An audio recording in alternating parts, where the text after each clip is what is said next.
Orang kaya bukan sekadar banyak duit, tetapi mereka ada tabiat yang betul dalam mengurus kekayaan.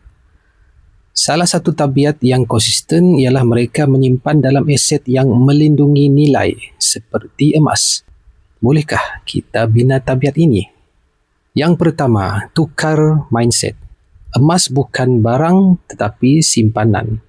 Ramai nampak emas sebagai perhiasan ataupun koleksi. Orang kaya nampak emas sebagai tempat untuk meletakkan duit. Apabila mindset kita berubah, cara kita beli pun berubah. Bukan ikut trend, tetapi kita ikut strategi. Yang kedua, mulakan dengan konsisten, bukan tunggu mampu. Tak perlu tunggu kaya baru nak mula simpan emas. Orang kaya menjadi kaya sebab mereka mula awal dan konsisten. Walaupun sedikit, ianya sudah cukup untuk membina disiplin jangka panjang. Yang ketiga, tetapkan peratus bukan baki. Jangan simpan apa yang tinggal. Tetapkan contohnya 10% daripada pendapatan terus tukar kepada emas. Ini cara orang-orang kaya, iaitu mereka bayar diri sendiri terlebih dahulu. Yang keempat, jadikan emas sebagai simpanan keras. Duit mudah bocor kerana terlalu cair. Emas pula, kita perlukan usaha untuk jual semula. Jadi ia mengurangkan kecenderungan untuk berbelanja ikut emosi.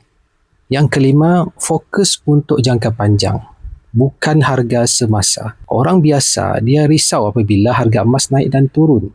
Orang kaya pula fokus kepada fungsi emas sebagai pelindung nilai. Mereka faham konsep inflasi dan tidak panik dengan pergerakan harga jangka pendek.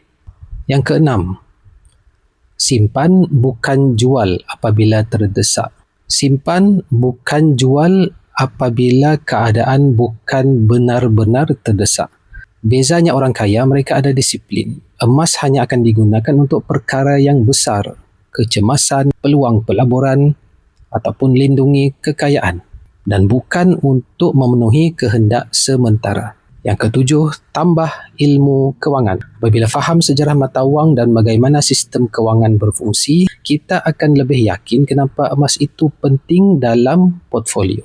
Dan yang terakhir, tabiat orang kaya ialah bukan tentang jumlah emas yang mereka ada, tetapi cara mereka berfikir dan konsisten bertindak. Bila kita mula tabiat ini, sedikit demi sedikit kita bukan sahaja kumpul emas, tetapi kita sedang membina disiplin dan identiti sebagai seorang penyimpan aset. Semoga perkongsian saya ini bermanfaat. Boleh komen, like dan share. Sekiranya tuan-puan berminat untuk membuka tabungan emas bersama Public Gold, boleh berhubung dengan saya. InsyaAllah saya akan bantu.